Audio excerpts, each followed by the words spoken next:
प्रश्न है कि अर्जुन इतना कमजोर कैसे हो गया, जिसके बारे में कहा जाता है बहुत ही शक्तिशाली गांडीवधारी अर्जुन, जिसने साक्षात शंकर भगवान से युद्ध किया हो। युद्ध के मैदान में अर्जुन इतना कमजोर कैसे हो गया और कहने लगा कि मेरे हाथ कांप रहे हैं, मेरे शरीर में कंपन हो रहा है, मैं युद्ध नहीं कर पाऊंगा, मैं भीख मांगना पसंद करूंगा, मैं भाग जाना पसंद करूंगा इस संसार से, लेकिन मैं यह नहीं करूंगा युद्ध, मुझसे यह नहीं होगा।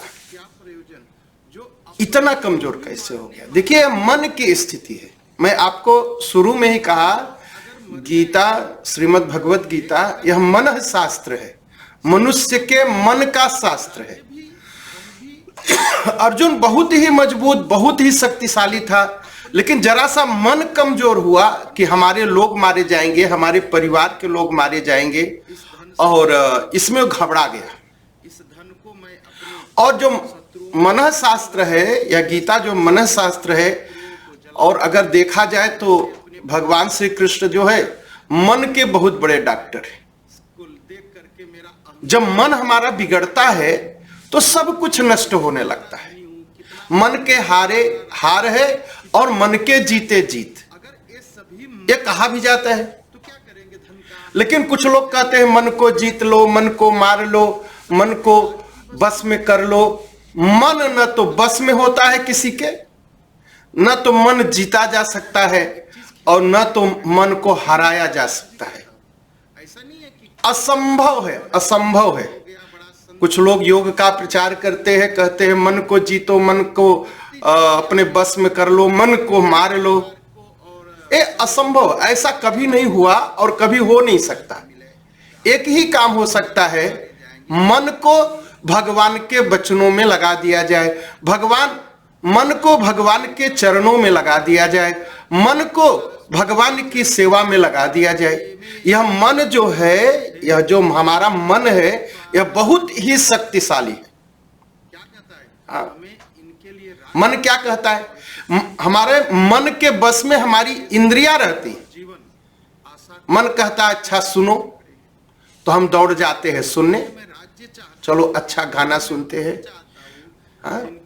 मन कहता है चलो देखो कुछ संसार की माया, हम डांस देखने चले जाते हैं, नाच देखने चले जाते हैं, लोगों का झगड़ा देखने चले जाते हैं। एक बहुत अच्छा। तो मन जो है, मन बस में नहीं होता, मन हार नहीं सकता, मन जीता नहीं जा सकता, मन मारा नहीं जा सकता। मन का बस एक उपाय है कि भगवान के चरणों में लगाना, भगवान के नाम में लगाना। तो मन इतना शक्तिशाली है कि जैसे ही मन होता है चलो कुछ मीठा सुने, कान को लेके दौड़ जाता है मन।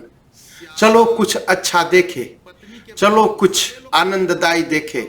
और मन ऐसा है, दूसरे के दुख में भी आनंद कर लेता है। किसी को दुखी देख करके हम प्रसन्न हो जाते,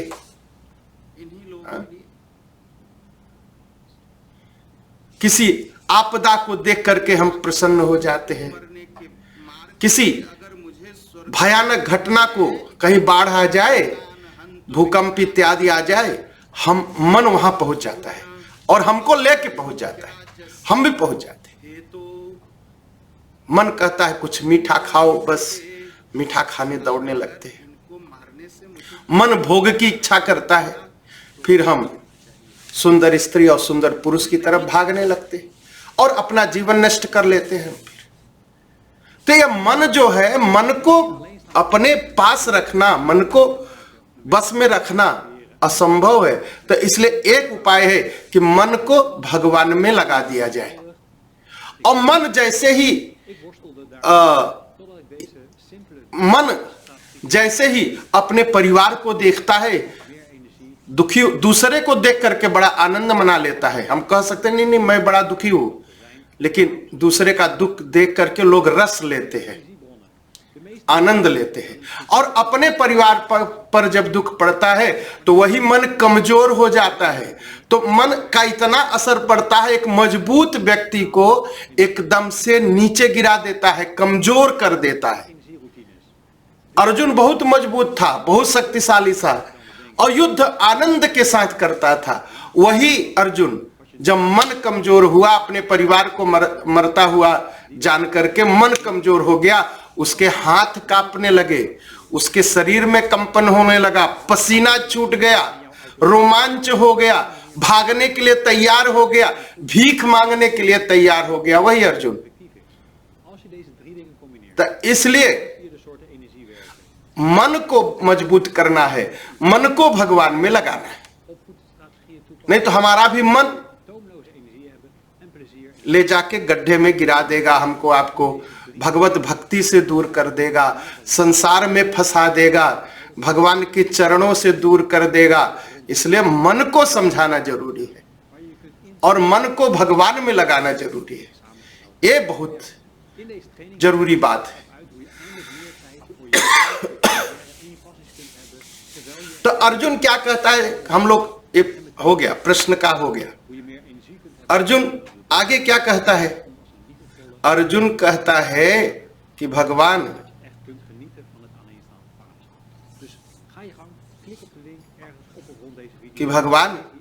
यद्यप एतेन पश्यन्ति लोभोपहत चेतसः कुलक्षय कृतं दोषं मित्रद्रोहे च पातकं कथं न ज्ञेयम् अस्मिभिः पापादस्मान् निवर्तितुं कुलक्षय कृतं दोषं प्रपश्यद्भिर्जनार्दन। क्या कहता है? लोभ से भ्रष्ट हुए ये लोग कुल के नाश से उत्पन्न दोषों को और मित्रों से विरोध करने में पाप को नहीं देखते। कहा ये जो लोग हैं ये इनका चित्त जो है भ्रष्ट हो चुका है। कुल के नाश से जो दोष उत्पन्न होगा, मित्रों के विरोध से जो पाप लगेगा, ये नहीं देख पा रहे, ये नहीं समझ पा रहे हैं। हे जनार्दन, हे कृष्ण, कुल के नाश से उत्पन्न दोष को जानने वाले हम लोगों को इस पाप से हटने के लिए क्यों न स्वयं विचार किया जाए। क्या कहता है? हे जनार्दन, कुल का जो नाश होगा और कुल के नाश से जो दोष उत्पन्न होगा, अगर इनको मारने से मुझे तीनों उसको हम जानने वाले हैं, तो भी मैं ऐसा किया जाए, इस पाप से हम लोग दूर हो जाए, ऐसा विचार किया जाए। छोटी सी धरती के टुकड़े दुर्योधन पूरे अपने परिवार। अर्जुन कहना क्या चाहता है? अर्जुन कहना चाहता है दुर्योधन का यह कार्य बहुत ही अनुचित है। अर्जुन जो है और उसके लिए यह पाप करना कोई बड़ी बात नहीं है, वो कर ही लेगा, क्योंकि उसका जो विवेक है, उसका जो ज्ञान है, वह नष्ट भ्रष्ट हो गया है और यह लोभ से हुआ है। लोभ के नाते उसका जो ज्ञान है वह भ्रष्ट हो गया है। यह लोभ जो है बड़ा ही, यह भी बड़ा पापी है। हमारा जो लोभ होता है, जो लालच लग जाती है ना, इससे भी हम अपना बड़ा नुकसान कर लेते हैं। लोभ से बचना चाहिए। लोभ में क्या करते हैं लोग? भाई का धन हड़प लेते हैं, माँ बाप से झूठा साइन करा करके जमीन मकान ले लेते हैं, बहनों का धन हड़प लेते हैं और इस पाप से जानते हैं क्या होता है? इस पाप से बस यही होता है, कुल का नाश। तो वैसे ही कहता है अर्जुन, कहते हैं कि भगवान इन सब का लोभ से चित्त भ्रष्ट हो चुका है।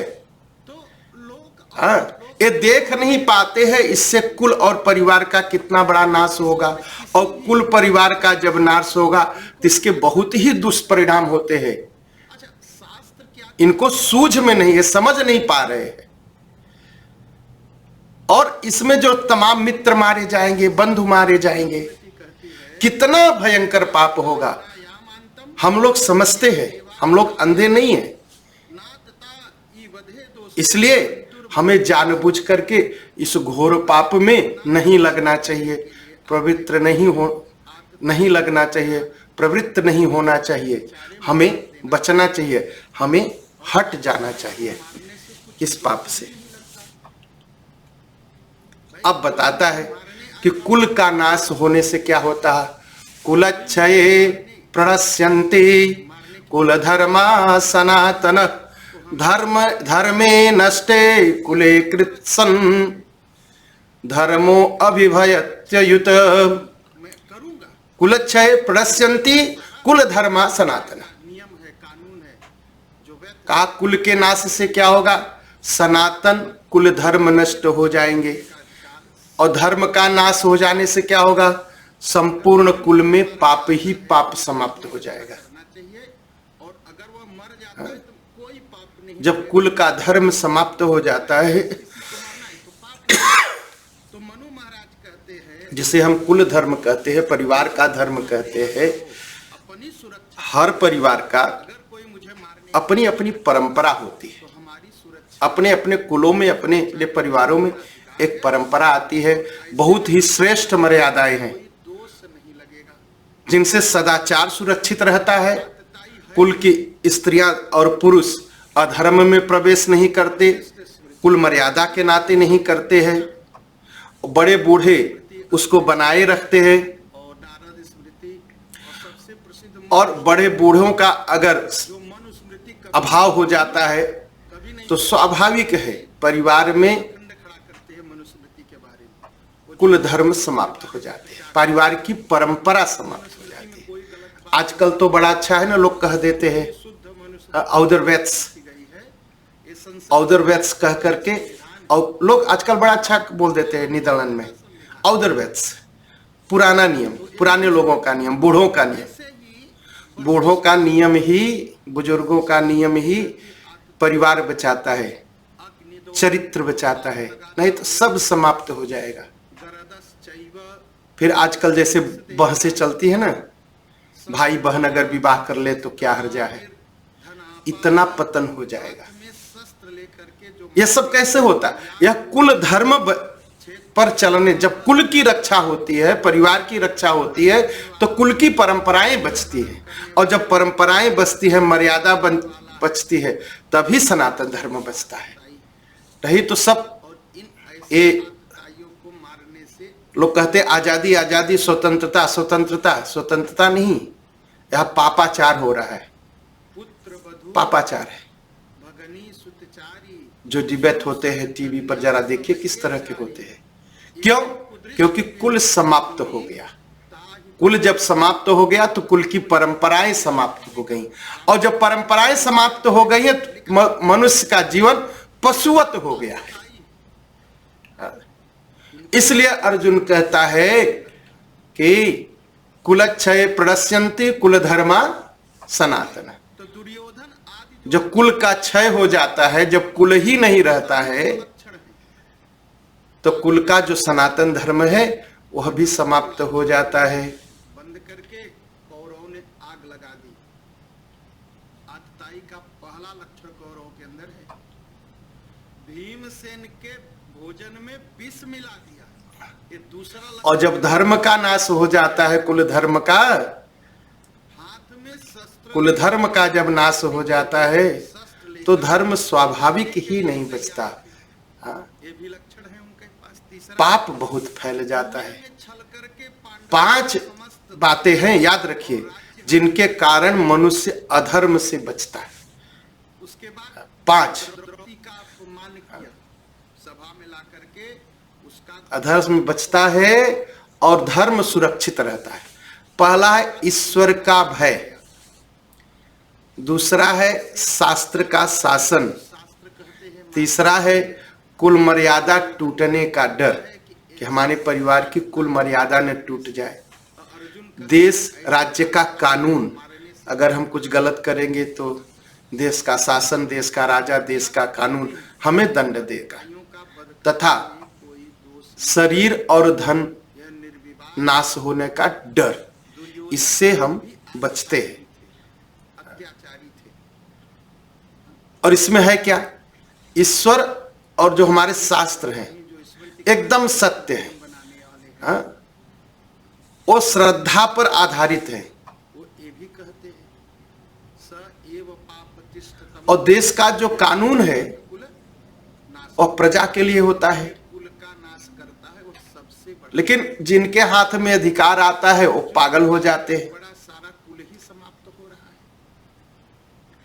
शरीर का नुकसान होगा, धन का नुकसान होगा, यह व्यक्तिगत होता है। कुल मर्यादा एक ऐसी वस्तु है जिसका संबंध सारे कुटुंब के साथ रहता है। जिस समाज में कुल में परंपरा चली आई है, शुभ और श्रेष्ठ मर्यादा, जिस परिवार में जो परंपराएं चली आई हैं, जो चलती आ रही हैं, अगर वो नष्ट हो जाती हैं तो समाज बिगड़ैल घोड़ा बन जाता है,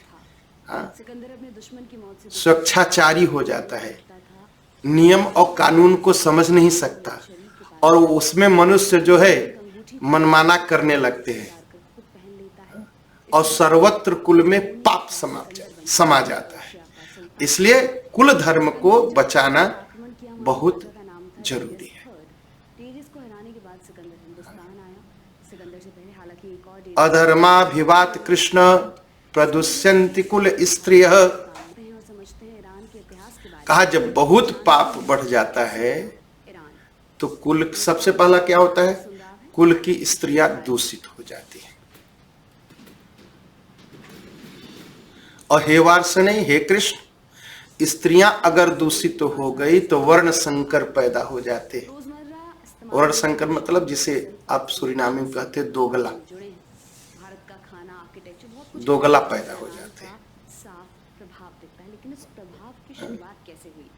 ईरान के इतिहास को मोटा माटी हम 3 हिस्सों में बांट सकते हैं। 630 ईस्वी से पहले, 630 ईस्वी के बाद। कुल धर्म, अब ध्यान से सुनिएगा, कुल धर्म जब समाप्त हो जाता है तो क्या होता है, स्त्री और पुरुष दोनों मनमाना आचरण करते हैं। कोई किसी से भी संबंध बना रहा है, धर्म की कोई मर्यादा ही नहीं है, विवाह जैसी संस्था की कोई मर्यादा ही नहीं है, बस चल रहा है। किसी के साथ खा लो, किसी के साथ सो लो, किसी के साथ पी लो, और सारी क्रियाएं अधर्म युक्त हो जाती हैं और यह पाप सारे समाज में फैल जाता है। सर्वत्र पाप, समाज सर्वत्र छा जाता है पाप। जो सनातन कुल परंपरा है इसको कोई मानता नहीं, फिर लोग मनमाना आचरण करते हैं और यहां तक करते हैं कि हमारी सनातन परंपरा क्या है, हमारे कुल की परंपरा क्या है, इसको जानना भी नहीं चाहते और औदर वैत्स कह करके उसका अपमान भी करते हैं और अपने को बहुत बड़ा ज्ञानी और बहुत बड़ा विद्वान समझ करके आचरण करते हैं और अंत में पागल खाने जाते हैं, जीवन नष्ट कर लेते हैं, यह जीवन और आने वाला जीवन नष्ट कर लेते हैं। पिछला जीवन तो वैसे ही नष्ट है, सब कुछ बर्बाद हो जाता है। फिर लोग डर और भय में जीने लगते हैं, फिर भटकने लगते हैं, पुरुष भी और स्त्रियां भी। फिर कुछ पता नहीं चलता अच्छा क्या है खराब क्या है, बस यही पता चलता है किससे ज्यादा सुख ले ले, भोग का सुख पाले, बस यही जीवन रह जाता है। फिर क्या होता है, पवित्र जो सती धर्म है, जो समाज और धर्म का आधार है, वह समाप्त हो जाता है, अभाव हो जाता है। देख जब भी खत लिखोगे मुझे अपने बराबर संबोधित नहीं करोगे, तुम्हारे लिए मैं किंग ऑफ एशिया हूं। जो सती का धर्म है, जो सतीत्व है, उसको खो देती हैं स्त्रियां और घृणित व्यभिचार दोष से दूषित हो जाती हैं, पुरुष और स्त्री दोनों। और कहीं भी किसी भी वर्ण के पुरुष संयोग करके संतान उत्पन्न कर लेती हैं, इनको वर्ण संकर कहा गया।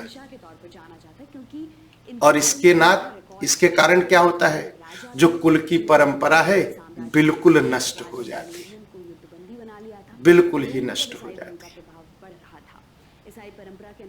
गीता लोग पढ़ते नहीं और शायद पढ़ते हैं तो समझते नहीं। सबको अपने ही वर्ण में विवाह करना चाहिए, सासानियन साम्राज्य सबको अपनी ही जाति में विवाह करना चाहिए। ये डिस्क्रिमिनेशन नहीं है, यह खून की शुद्धता है। और जब खून शुद्ध रहेगा तो बीमारी कम होगी, खून अशुद्ध होगा तो अवश्य बीमारी ज्यादा लगेगी। इस धर्म को फॉलो करने वाले लोगों को भारत में पारसी कहा जाता है। 7वीं सदी आज नहीं कल इस बात को भी लोग मानेंगे। उमर ने फारस पर आक्रमण किया और फारस पर अरबों का कब्जा। बहुत जरूरी है इस बात, से बचने के लिए ज़ोरास्ट्रियन लोगों ने बहुत जरूरी है। शुरू कर दिया। ये पैन अगली कई सदी और जो वर्ण, अब अर्जुन क्या कहता है, जो वर्ण संकर है था भारत भी पहुंचा। किस्सा-ए संजान नाम की कविता के अनुसार जो वर्ण संकर हैं ये क्या करेंगे, संकरो नरके एव कुलाग्ना कुलस्य च पतंत पितरो। क्या होगा, वर्ण संकर जो होते हैं ये कुल घातियों को, जिसने अपने कुल की परंपरा का पालन नहीं किया, इस धर्म में सबसे ऊंचा स्थान हासिल है। उन कुल घातियों को नरक ले जाते हैं रुक जाकर ये लोग गुजरात के वलसाड़ पहुंच जाते हैं। और साथ ही साथ कुल को भी नरक ले जाते हैं। शासक जिनका नाम फिर ये पिंडदान, को अपने राज्य में शरण देने ये जल की क्रिया सब समाप्त हो जाती है, लुप्त पिंडोदक क्रिया। स्थानीय रीति रिवाज अपनाएंगे। दूसरी वो स्थानीय भाषा बोलेंगे। हम लोग तीसरी शर्त सनातनी है ना, हम पिंडदान करते हैं पारसी का भी सत्याग्रह। और जलदान करते हैं। ये शर्तें मानने के बाद पारसी तब पिंड है, पिंड, उदक मतलब जल, संजात जो जल दान की परंपरा है, जो अपने पितरों की तर्पण की परंपरा है, ये शंकर वर्ण वाले करना नहीं चाहते। करा लीजिए किसी से, किस्सा-ए संजान के शायद कोई बिरला ही होगा जो करता होगा, जो संभवतः महमूद अलाउद्दीन समझा लीजिए। नाम है। अल्फ खान के खिलाफ गति तो ये हो गई है कि लोग साक्षात पिंडदान और तर्पण के खिलाफ बोलने लगे, और ऐसा बोलने लगे अपने अपने गुरुओं का नाम लेकर के बोलने लगे। आपको अपने साथ उनके गुरुओं को भी पढ़ना चाहिए, उनको भी पढ़ना चाहिए। 12 साल जहाँ पिंडदान नहीं होता, तर्पण नहीं होता, खाना बनाया। वो जब किस्सा-ए संजान कुल जो पितर हैं वो नीचे गिर जाते हैं, पतंत पितरो, पितर गिर जाते हैं, सारी चले गए। हालांकि पतित हो जाते हैं पितर। उसे फिर बसा लिया। इसलिए बहुत जरूरी है, बहुत जरूरी है। इस्लाम के आगमन के बाद लगभग 2 सदी तक फारस पर अरबों का रूल रहा। इस दौरान तुर्क कबीलों का भी पर्शिया में आगमन हुआ। अब्बासी इसलिए श्राद्ध और तर्पण, वर्ष में पितृपक्ष आता है, मामलुक कहा गया। जब पितृपक्ष आए तो तर्पण जरूर करिए। गुलाम वंश और लोगों ने यहाँ तो ऐसी हवा पैदा कर दी, पता नहीं कहाँ से यह हवा आई के एक शासक महमूद कि तर्पण करेंगे तो फंस जाएंगे, तर्पण करेंगे तो भूत प्रेत पूजा है। तुर्कों के ताकतवर भूत प्रेत तो होते नहीं, पहली बात मान लीजिए। तर्पण करेंगे तो आपके पितृ को शांति मिलेगी, आपके पितृ लोगों को शांति मिलेगी, तो आपको शांति मिलेगी, आपको बच्चों को शांति मिलेगी। इसलिए जो कुल की परंपरा चली आई है, यह अपने बच्चों को बताइए, इसके खिलाफ मत बोलिए, इसके विरोध में मत बोलिए, नहीं तो आप अपने पितरों को गिराएंगे नीचे और आप स्वयं प्रेत बन के इस धरती पर भटकेंगे। 450 खुद करिए और अपने परिवार के बच्चों को सिखाइए इस बात को। उत्तरार का गवर्नर यह मैं नहीं कहता, गीता में भी लिखा है, इसलिए मैं कहता हूं आपसे, को जासूसी के शक में गिरफ्तार कर लिया। हालांकि पूरा ख्याल रखिए। के बीच कोई लड़ाई नहीं थी, लेकिन मंगोलों का रुतबा और चंगेज जब तक पितरों को पिंडदान नहीं मिलता तब तक 450 मंगोलों को अपने दरबार में बुलाया। आराम से जवाब देने के बजाय मंगोलों ने हेकड़ी दिखानी शुरू कर दी। वो शांति नहीं पाते, इसलिए उनको पिंडदान जलदान करना ही चाहिए, खबर चंगेज खान करना ही चाहिए। उसने अपने 3 दूत ख्वारिज़्म एम्पायर के सुल्तान मोहम्मद शाह के पास भिजवाकर मांग रखी। इस गुस्ताखी के लिए